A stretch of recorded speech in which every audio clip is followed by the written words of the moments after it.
The question is that Parliament do now adjourn. Mr. Louis Ng.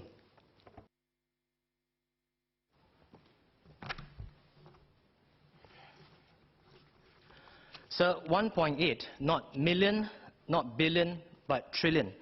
A recent study found 1.8 trillion pieces of plastic, weighing a total of 80,000 tons, currently floating in a stretch of ocean between California and Hawaii.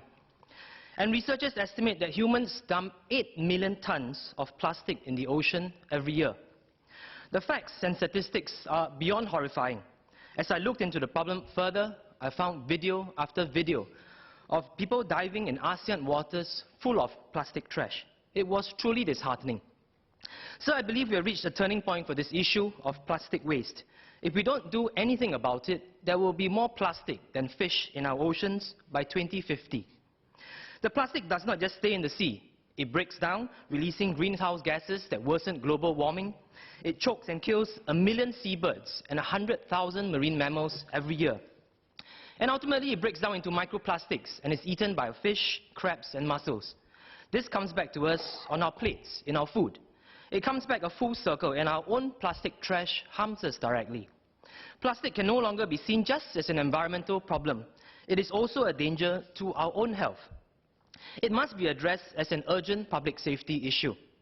Speaking at the G7 summit earlier this year, UN Secretary General told world leaders that we are facing a global emergency over the plastics in our ocean, and that leadership is needed now, more than ever, to protect our collective future and security.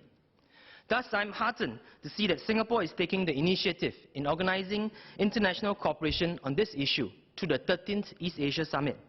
This November, Singapore will host officials from ASEAN countries, along with several non-ASEAN countries, to discuss several issues, including a statement on a regional plan of action on combating marine plastic debris.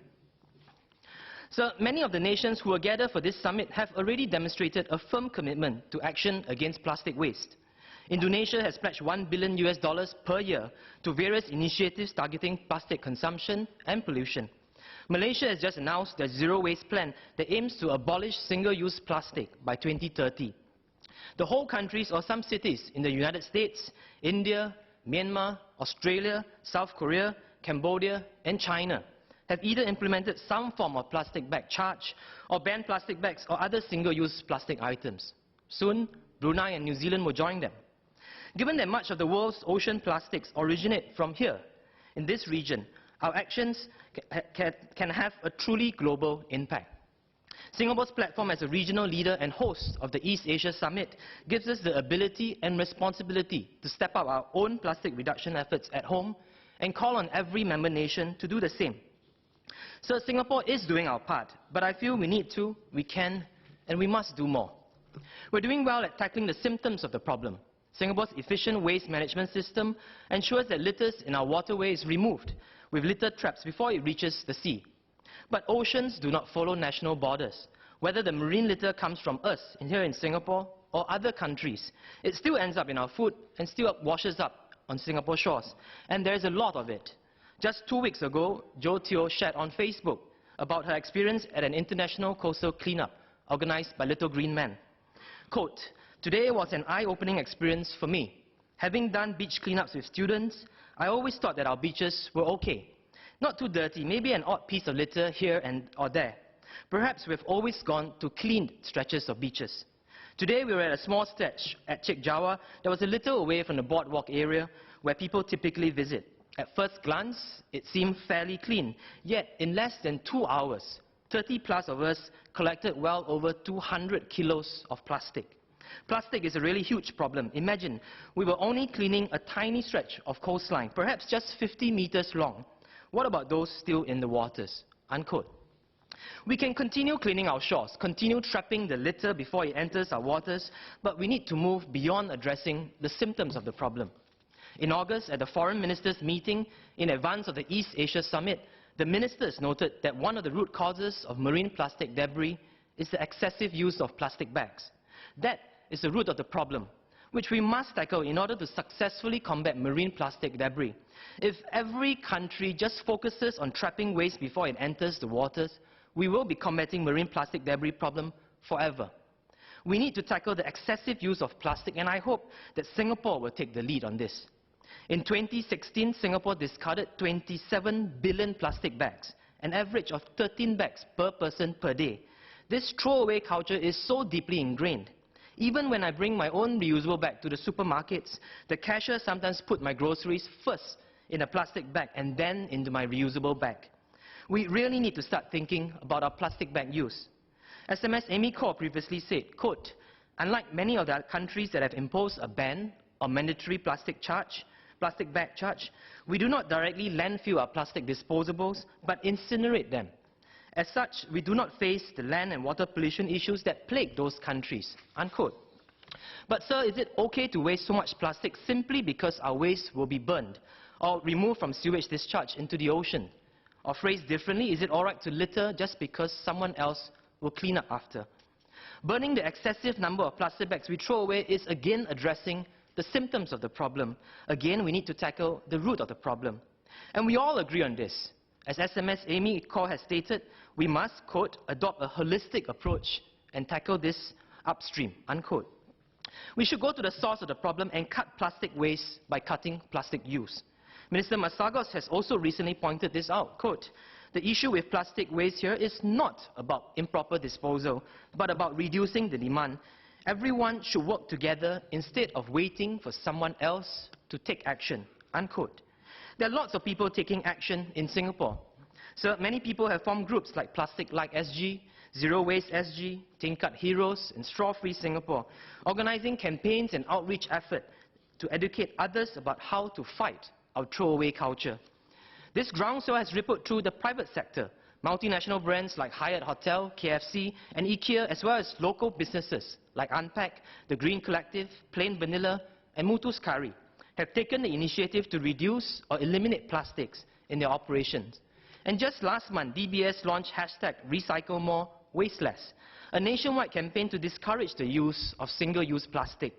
In the public sector, the government is engaging stakeholders to voluntarily reduce all types of packaging waste and cut the use of single-use plastic items.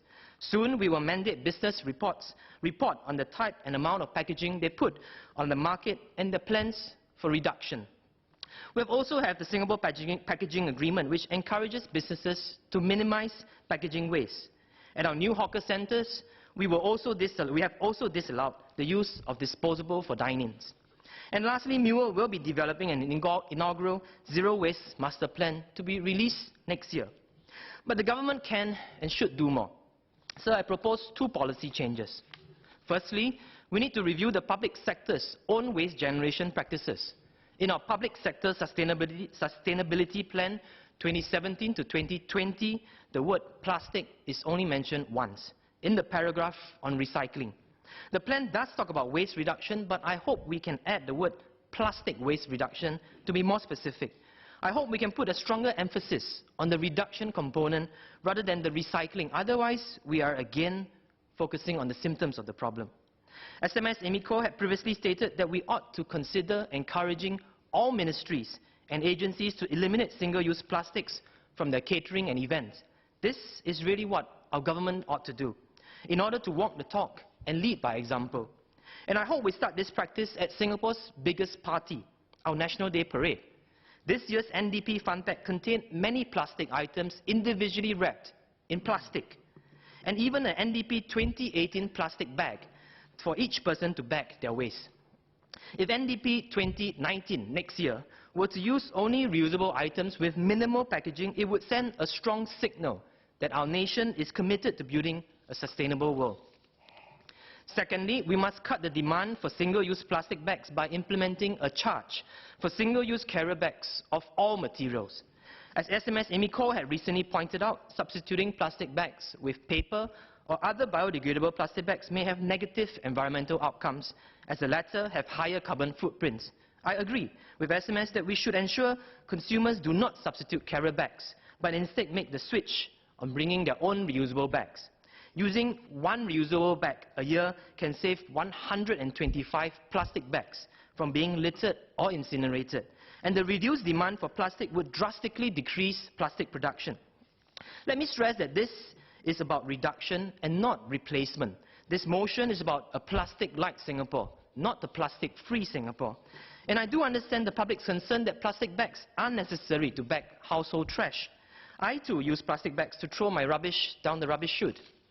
To make sure that the plastic bag charge policy is tailored to Singapore's unique situation, bags used to carry fresh produce should be exempted from this charge.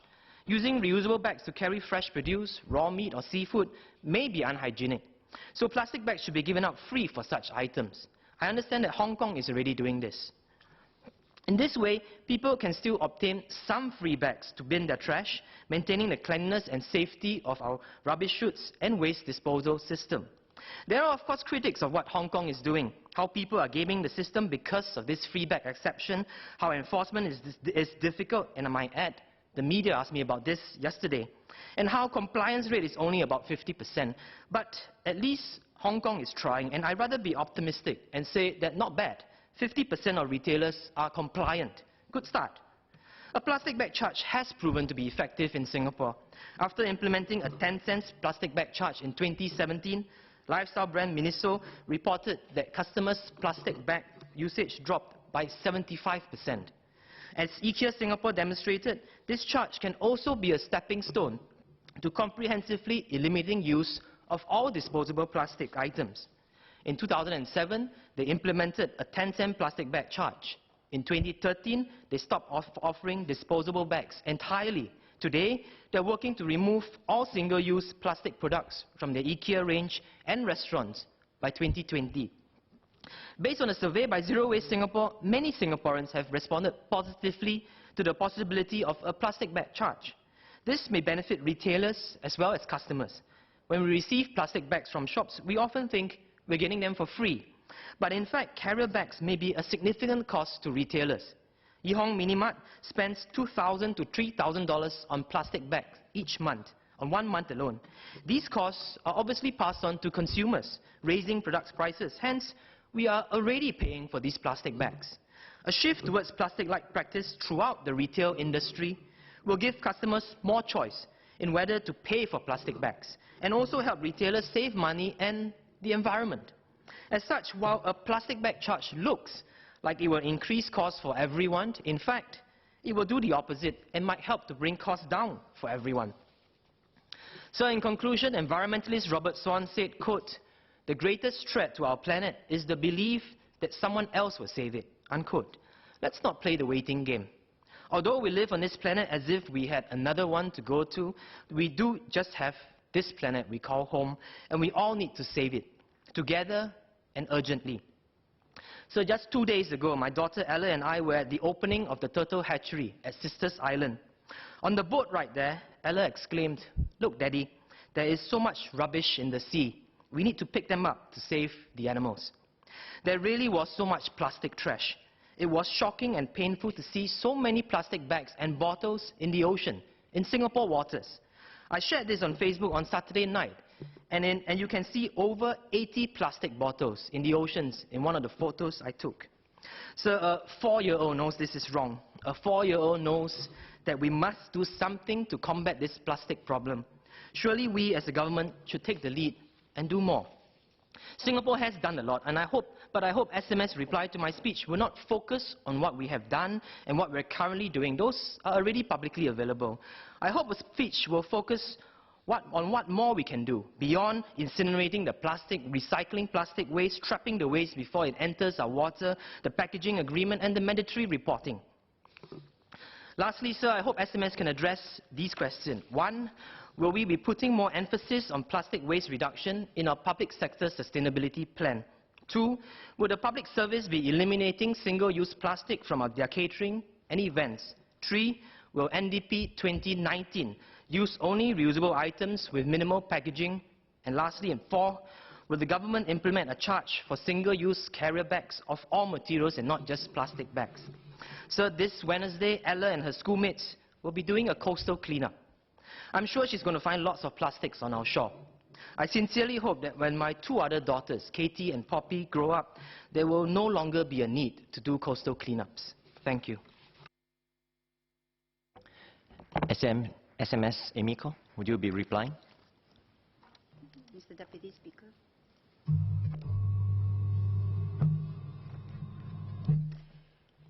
Mr. Deputy Speaker, managing plastic and packaging waste is one of the key priorities of my ministry. I thank Mr. Louis Ng for speaking in support of my ministry's work and encouraging everyone to strive for a plastic-light Singapore. My ministry believes the long-term approach is to engage Singaporeans on the importance of sustainability. Quick fixes addresses the symptoms, but not the roots of the problem. Hence, our aim is to build a national consciousness to care for the environment, so that Singaporeans and businesses will take action even beyond what the regulations require. This process may take longer, but that is the right way. The positive effects will go beyond plastic bags, beyond packaging, beyond waste management to areas including climate action. We can succeed. We see growing numbers of businesses and Singaporeans who go the extra mile to care for the environment. Mr. Louis Ng himself is one such example. He has also cited many other examples, and I noticed that many of them are in the House today. Let me share with members the holistic approach my ministry is undertaking to reduce plastic use and manage plastic waste. This goes beyond plastic bags to include packaging, such as bottles and containers. 1/3 of domestic waste comes from packaging. Even as we seek to reduce plastic usage, we recognize that plastics have their uses. Substituting them with other materials may not be more environmentally friendly, as some may perceive. For example, the British government estimated that a cotton tote bag must be used 173 times before its greenhouse gas emission impact improves beyond the plastic bags we use to line our bins. Our life cycle assessment of common carrier bags had the same conclusion. Hence, our approach is to reduce excessive consumption of all types of packaging, including plastics used by businesses and individuals. We started the Singapore Packaging Agreement in 2007. This voluntary initiative is well supported by companies and has collectively reduced some 46,000 tons of packaging. We are now moving to a regulatory system to tackle packaging waste systematically on a large scale. Hence, we brought forward the requirement for businesses to report the type and amount of packaging they are putting on the market and their plans for reduction by 1 year to 2020. This will focus management's attention on the amount of packaging waste used, and raise awareness of the potential to reduce packaging. We are also studying the feasibility of adopting the extended producer responsibility approach for packaging waste. This will impose collection targets on businesses who use or produce packaging. It incentivizes businesses to reduce their packaging upstream and ensures the proper recycling of packaging downstream. We will publish the details of these initiatives to address packaging waste and other measures for e-waste, food waste and so forth in the inaugural Zero Waste Master Plan to be launched next year. We will not hesitate to legislate where necessary, but we will do so by taking a pragmatic and considered approach that suits our local context. While we will always seek to learn from others, it is never our practice in policy making to simply follow what other countries have done. Our efforts to address plastic waste go beyond our borders. We take the issue of marine plastic pollution seriously. Singapore participates actively in regional and international discussions to address marine litter and microplastics. We also contribute to international capacity building efforts. For example, under the Singapore-Norway Third Country Training Programme, NEA partnered experts from UNEP and our Norwegian counterparts to share our expertise on waste management and pollution control, as well as the management of plastic waste and microplastics. We are heartened by the efforts of various countries to tackle marine plastic pollution, as highlighted by Mr. Louis Ng. Singapore is also doing our part. We have strict anti-littering measures and dispose of most general waste at our waste-to-energy plants to prevent marine pollution from land-based sources. Any litter that enters our waterways is removed using litter traps and flotsam removal craft before it reaches the sea. Let us be clear, marine pollution is caused by the improper disposal of plastic waste and not the use of plastics per se. A 3rd March Economist article entitled "The Known Unknowns of Plastic Pollution" reached the same conclusion. Hence, our measures deal with the root cause of marine pollution and are not merely addressing symptoms, as Mr. Louis Ng posited. The result is that Singapore is acknowledged as one of the smallest contributors to marine plastic pollution in the world, according to studies, including a 2015 University of Georgia study on plastic waste inputs from land into the ocean, and the UN Environment's 2016 report on marine plastic debris and microplastics. Notwithstanding, we will continue to address the issue of marine plastics pollution through our stringent anti-littering measures, educating the public against littering and excessive consumption of plastics, and introducing regulatory measures to minimize plastic and packaging waste upstream. The public sector is also doing its part to promote green practices among its agencies. We have published a best practice guide to guide agencies to organize environmentally friendly events. For example, we avoid the use of plastic bottled water and disposables by providing water dispensers and reusable crockery and cutlery where possible. We will also continue to improve our public sector sustainability plan, where waste reduction is a key thrust, and I'll try to make sure that plastic is mentioned more than once. Under the plan, we require large buildings to report the amount of waste disposed and will set waste reduction targets for the sector. I'm happy to share that my ministry is definitely taking the lead. We do not serve bottled water for meetings. Our staff bring their own plates and cutlery for events to avoid the use of disposables. And we are encouraging other public sector agencies to do the same for their meetings and events, such as the National Day Parade, as well as community activities to minimize the use of plastics. Beyond what the public sector is doing, I'm encouraged that many passionate groups and individuals like Plastic Lite SG, Unpack, and Tapao Girl are moving the ground in their own ways. Companies such as KFC and IKEA have similarly done so. I welcome more to join them. NEA will support them if required, such as through our 3P Partnership Fund. Last year, NEA supported Zero Waste SG's Bring Your Own campaign that brought 430 retailers and F&B companies together to incentivize consumers to bring their own reusable containers and bags. Not only did it raise awareness, it also averted the use of 2 million pieces of plastic disposables. This shows how we can multiply our impact if we all work in partnership.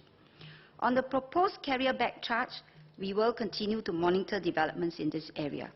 Mr. Louis Ng referred to the Hong Kong system of giving free bags for hygiene purposes. This addresses the issue of providing some bags to households for bagging their waste. But as he also noted, this complicates the system, making enforcement even more difficult. I understand from reports, as Mr. Louis Ng also pointed out, that non-compliance rate in Hong Kong is about a third to half. The Singapore Environment Council's latest survey showed that 2/3 of respondents used their plastic bags for bagging waste. An equal proportion of respondents ranked a plastic bag charge as their most and their least preferred option. There is still more we can do to persuade consumers not to take more than they need and to bring their own reusable bags. As the same Economist article puts it, even though plastics is not at the top of environmental ills, it is highly visible and, I may say, emotional. This gives us the opening to encourage Singaporeans to form the right habits. I believe this is one area where we can work with our 3P partners to engage and educate Singaporeans and change their habits. Sir, to sum up, the key shift my ministry is working on is to develop in Singapore a national consciousness to care for the environment. Let's give the policies that we have and will be putting in place time to take effect and for people to change habits. I would like to thank as well as urge the many passionate individuals like Mr. Louis Ng and the passionate groups, including the many who are here today, to continue to partner us to shape our nation's values. Only then will our efforts be sustainable. Mr. Louis Ng, you have some clarification? So I have 3 clarifications. I think SMS mentioned about encouraging, but Can I confirm whether the public service is planning to eliminate single-use plastic in our catering and events? Same for the NDP. I think SMS mentioned that we're going to encourage, but I think planning would have probably started for NDP 2019. So can I confirm that NDP 2019 will only use reusable items with minimal packaging? Lastly, for the proposed carrier bag charge, can I ask whether MUA can at least do a study on this issue and whether they can report back to this House once the study is completed? SMS call. Thank the member for his further clarifications. Firstly, in terms of getting the public sector to reduce its use of disposables, as I've said, we have a best practice guide, and actually in the best practice guide we mentioned plastics many times. So we have encouraged them to reduce the use of plastic bottles, plastic bags as much as possible, as well as reduce packaging of their collaterals, the use of packaging. And I think what we can say is we will encourage them to do this as much as possible, because for some events, including for NDP, major events, it may not be possible entirely, say, to do away with bottled waters and just use water dispensers because of the large numbers of people. So as far as practicable and applicable, we will encourage them to do so. With regards to NDP 2019, we will encourage the NDP organisers to do this also as much as is practicable. As regards the study, actually we have already done an extensive study on carrier bags, single-use carrier bags and disposables. And we have shared in this House with the member too about the outcome results of the study, where it showed that it is not necessarily true that using other types of disposables versus plastics will give you a better environmental outcome or impact.